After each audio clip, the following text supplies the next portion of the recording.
is my dog Hitler. Look adorable, Hitler. Do it. Good girl. I actually kind of think Hitler would be a hilarious name for a dog, but that's probably because I am wildly inappropriate. Oops. Also, that's not actually my dog. It's a picture of a dog of an old roommate. So, Jen, if you're watching this, I'm sorry.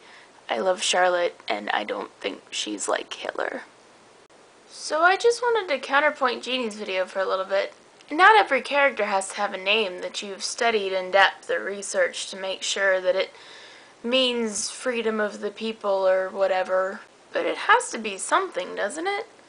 And not just a placeholder where you've called him Steve, but he has to be Steve. Characters, at least the ones that I've come across that are well-rounded, are people. I understand the idea of feeling a character out and sort of deciding who they are, but there's still that character, you know?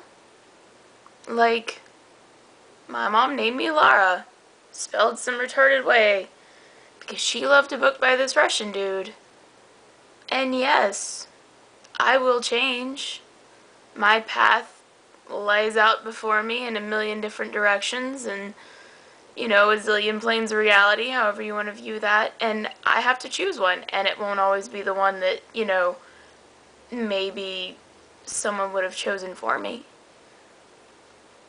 My characters don't always choose the path that I have chosen for them sometimes. The thing is, it doesn't matter where I go. I'm still Lara, with the retarded spelling name from Fernandina.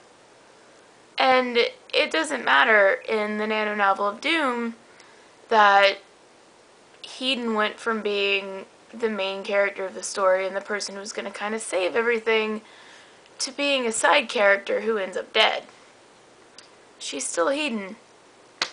She still had the same life experiences that, you know, sort of made her what she was. And I can't go back now and change that. I mean, I could, but that would defeat the purpose of writing the story about her.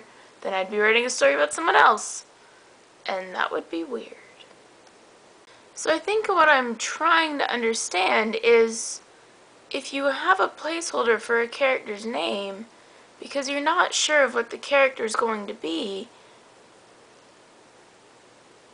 are you using the character as a tool to build the story? Or are you worried that later the story is not going to be able to wrap around the character as you've created them? So I think if we could kind of get a discussion going about that, not how you build characters overall like we did last week, but how the character fits in your world specifically, I think it could be interesting. So you guys leave notes in the comments or return in a vlog. Would you prefer to do things Jeannie's way? Would you prefer to do things the way I kind of do them?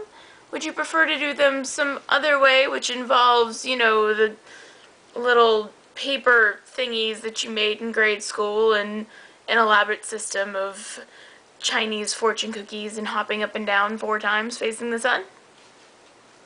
Let me know. And that's all I have this week because I'm not very prepared. So have a good weekend, guys, and I will see you next week.